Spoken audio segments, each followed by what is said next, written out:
Family, কেমন আছো? I hope তোমরা সবাই খুব ভালো আছো আর আমিও খুব ভালো আছি। আমার চ্যানেলে আরও একবার তোমাদের সবাইকে ওয়েলকাম। হ্যাঁ, ঠিকই ধরেছো, অনেক দিন পর আর একটা ব্লগ নিয়ে চলে আসলাম, কারণ এর মাঝখানে অনেক কিছুই ঘটে গেছে, তোমাদের সবটা বলবো। তো আমি এক জায়গায় যাবো, আজ হলো বাসন্তী পূজা, তো অনেকদিন পরেই ব্লগটা দিচ্ছি। এগুলো সব আমি রেডি করে নিয়েছি, কী কী পরবো। স্মার্ট ওয়াচ আছে, চেন আছে, আংটি আছে, কানের আছে, ব্লাউজ আছে, শাড়ি, চেন, কানের, মানে সব কিছুই আমার প্রিয়। এখানে যা যা রাখছি। আজকে আমার ছেলেটা ভদ্র হয়ে গেছে, যেই শুনেছে কোথাও ঘুরতে যাবো।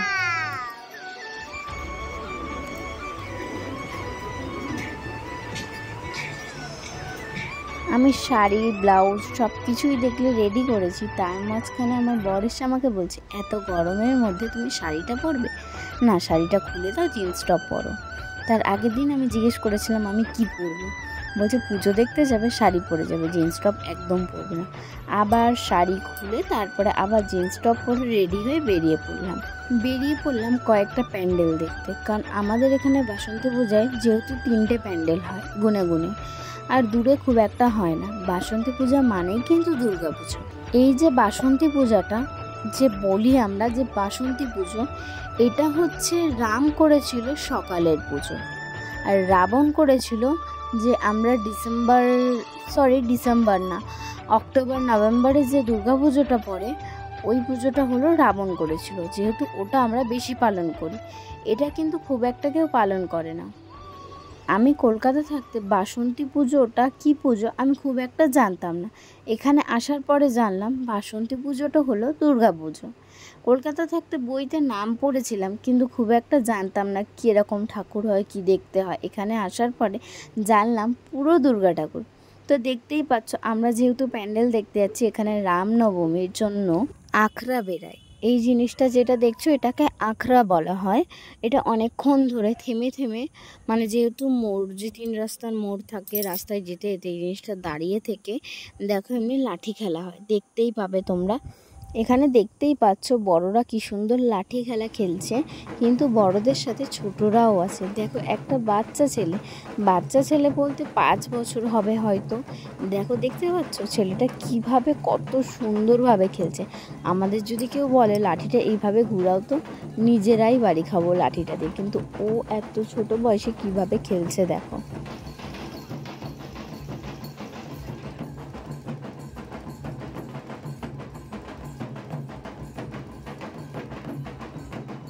যেহেতু ওই রাস্তায় আখড়া বেরিয়েছিল, তাই জন্য আমরা ওই রাস্তাতে যেতে পারলাম না। অনেকক্ষণ ধরে ওয়েট করছিলাম যাব বলে, কিন্তু যেতে পারছিলাম না। যেহেতু জানো তোমরা, পাপা এটা খুবই বিরক্ত করে এক জায়গায় দাঁড়িয়ে থাকলে, তাই আমরা এখান থেকে ঘুরে আসলাম। এখানে দেখো বজরংবলী মন্দিরটাই কত সুন্দরভাবে লাইটিং করেছে। পুজো হয়ে যাওয়ার পর এখন অনেকটাই রাত হয়ে গেছে, এই জন্য ওখানে কেউ লোক নাই। তো দেখো, যেই জায়গাটা বড় প্যান্ডেল করা হয়েছে, সেই জায়গাটা আমরা চলে এসেছি। বাইকটা পার্কিং করার পরে পাপাই চলে গেল সিধা আইসক্রিম দোকানে। অনেক দিন ধরে ওর জ্বরটা আসছে যাচ্ছে, কয়েকদিন ধরে কতবার ধরে ডাক্তারখানায় নিয়ে গেলাম, তারপরেও এখানে এসে আইসক্রিম খেতে দোকানে ঢুকে গেল। ও আইসক্রিম খেলে আমি ওকে বকা দিই, ও ভালোভাবেই জানে। তার আগে আমাকে বলছে, মাম্মা আইসক্রিম খা। ওটা খুব একটা বলতে পারে না, যেহেতু ছোট, সবে কথা শিখছে, তাই জন্য আমাকেই আগে ডেকে দিচ্ছে আইসক্রিমটা। জানো ওর পাপা ওকে বেশি কিছু বলে না, তো আমাকে আইসক্রিমটা খাইয়ে দিল। তারপরে আর কিছু বললাম না, তারপরে বাবাকে বললাম লুকিয়ে লুকিয়ে তুমি খেয়ে নাও আইসক্রিমটা। দেখো, এখানে প্যান্ডেলে ঢোকার পরে দেখতেই পাচ্ছ কত সুন্দর একটা থিম করেছে, আর বাদিকে যেটা দেখলে ওটা সবার ফটো তোলার জন্য জায়গা করেছে। আর যে এই স্টেজটা দেখলে, ওখানে প্রোগ্রাম হবে, ব্যান্ড জি বাংলা থেকে একটা গায়ককে আনা হবে। কোন গায়ক সেটা আমি জানি না, যেহেতু প্রোগ্রাম দেখার আমার ইন্টারেস্টটাও নাই, তাই জন্য কোন গায়ক আসবে সেটাও জানি না। প্যান্ডেলের উপরটা শুধু তাকিয়ে দেখো, জাস্ট অসাধারণ করেছে, এত সুন্দর করেছে, মানে খুব সুন্দর লাগছে। ছোটোর মধ্যে প্যান্ডেলটা খুব ভালো হয়েছে। তোমাদেরকে আমি বললাম না, পুরো দুর্গা ঠাকুর দেখতেই পারলে, পুরো দুর্গা ঠাকুরকে, এটা দুর্গাই পুজো, যেহেতু এটা সকালের পুজো তাই বাসন্তী পূজা বলা হয়। যেহেতু তোমাদের তখনই বললাম এই পুজোটা রাম করেছে, আর আমরা যেটা পালন করি ওটা রাবণ করেছিল। ওকে তখন ধরে ডেকে যাচ্ছে যে আসো, কয়েকটা ভিডিও করে দাও আমাকে, বা আমার ভিডিওতে অ্যাড হও তুমি। ও তো উপরের ওই ঝাড়বাতিগুলোর ভিডিওটা করতেই ব্যস্ত রয়ে গেছে। আমি ভাবলাম যে ও যেহেতু করছে তাই জন্য আমি একটু ভিডিওটা করে নিই। অনেকক্ষণ মণ্ডপের ভিতরে দাঁড়িয়ে ফটো তোলা হয়ে গেছে, ভিডিও করা হয়ে গেছে, অনেকটা টাইম স্পেন্ড করা হয়ে গেছে আমাদের যেহেতু মণ্ডপের ভিতরটায়, তাই আমরা বাইরে বেরিয়ে এসে একটু ঘুরে নিচ্ছি। আর তোমাদেরকে যে দেখালাম বাঁদিকে কত সুন্দর একটা ডেকোরেশন করেছে মানুষদের ফটো তোলার জন্য, ওখানে আমিও অনেকগুলো ফটো তুলে নিয়েছি, ওগুলো ভিডিও শেষে তোমাদেরকে দেখিয়ে দেবো ফটোগুলো। ছোট্টভাবে কয়েকটা দোকান বসেছিল মেলার মতো, খুব একটা বড় মেলা বসেনি এখানে, ছোটোখাটো দোকান বসে, দু একটা দোকান বসবে যেহেতু এটাকে মেলা বলা হয়। বড় মেলা যে আমরা জানি যে রথে বসে, দুর্গাপূজায় বসে, এখানে ছোট্ট দোকানগুলো বসবে, কিছু কিছু দরকারি জিনিসের, পুরো দোকানগুলো বসে না। পাপাইটা এতটা পরিমাণে বদমাস যে ও বর্ষাকে পেলে আর কিছু চাই না, যেহেতু ও যা করবে বর্ষা সবই মেনে নেয়, তাই জন্য বর্ষার পিছন পিছন ও ছাড়বেই না, বর্ষা যেখানে যাবে ও সেখানে যাবে। আমরা ওখান থেকে বেরিয়ে চলে আসলাম বসুন্ধরা রিসর্ট। বাইরে থেকে যে এন্ট্রিটা নেব ওটাই তোমাদেরকে দেখানোর জন্য আমি ভুলে গেলাম, যেহেতু পাপাই দেখে নিয়েছে বাইরের থেকে যে দোলনা আছে, দোলনাতে বসার জন্য ও পাগল হয়ে যাচ্ছিল, তাই বাইরে থেকে এন্ট্রিটা নিতে পারলাম না।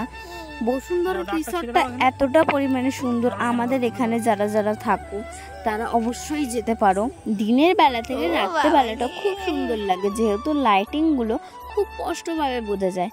পাপাইকে দেখো কতটা পরিমাণে খুশি হয়েছে দোলনায় বসে, এদিকে ছেলেও বসে আছে, ওদিকে ওর পাপাও বসে রয়েছে। একটুখানি দোলনা চড়ার পরে তোমাদের দাদাভাই বলছে যে মাথা ঘুরছে, তখন আমি বলছি ওঠো, আর চড়তে হবে না, কারণ ওকে নিয়ে আমি অনেক চিন্তা করি। আর যেহেতু তোমাদের বললাম যে আমি অনেকটা প্রবলেমে ছিলাম, ভিডিও দিতে পারিনি, তোমাদের একদিন অন্য কোনো ভিডিওতে বলবো যে কি প্রবলেমটা কি হয়েছিল অ্যাকচুয়ালি।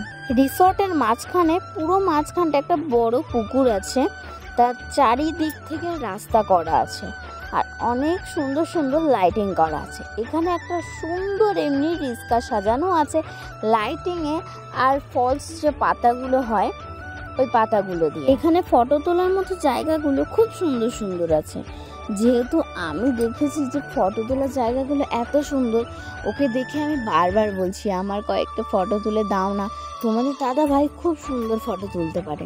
তো যেহেতু এতবার আমি রিকোয়েস্ট করেছি তাই জন্য আমার কয়েকটা শর্টস তুলে দিচ্ছিল, যেহেতু আমি সুন্দর ডিস্কাটায় বসে ফটো তুলছিলাম কয়েকটা। ওর বাবা ওকে বলছে দেখ তোর মা রিস্কাওয়ালা হয়ে গেছে। বলো, আমি কিন্তু এটা ব্লগে দেবো, বলবো তুমি রিস্কায় বসতে ফটো তুলতে চাইছো না।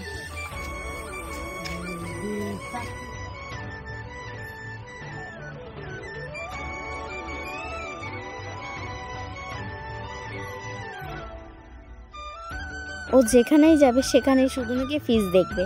আর একটা রাইমস আছে যে বেবি শার্ট টু ডুডু, ওটা ইউটিউবে সার্চ করলেই তোমরা দেখতে পাবে। ও যেখানেই যাবে সারাক্ষণ এটা বক বক বক বক করতেই থাকবে। আর এদিকে দেখতেই পাচ্ছ আমরা খাবারের জন্য ওয়েট করছি, টেবিলে বসে রয়েছি, খিদে তো কত জোর খিদে পেয়ে গেছে। এখানে কি বলতো, আগেই আমরা ভুল করে ফেলেছি, যেহেতু ফটো তুলতে ব্যস্ত ছিলাম, জায়গাগুলো এতটা পরিমাণে সুন্দর, আগে যদি আমরা খাবারটা অর্ডার দিয়ে দিতাম তাহলে হয়তো এতটা পরিমাণে ওয়েট করতে হতো না। এখানে সঙ্গে সঙ্গেই বানিয়ে দেয়, একটু টাইম লাগে, বাট এখানে খাবার দাবারগুলো এতটা পরিমাণে টেস্টি, খুব টেস্টি। তোমাদের সাথে কথা বলতে বলতে আমাদের অর্ডার করা মোমোটা চলে আসলো।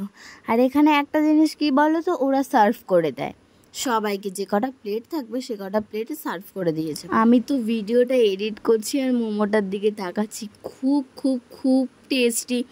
আমি আবার যদি কোথাও বেরাই আমি আবার যাব বসুন্ধরা রিসর্টে, কারণ হলো খাবার দাবার সত্যি কথা বলছি একটু টাইম লাগলে কি হয়েছে প্রচণ্ড পরিমাণে সুন্দর।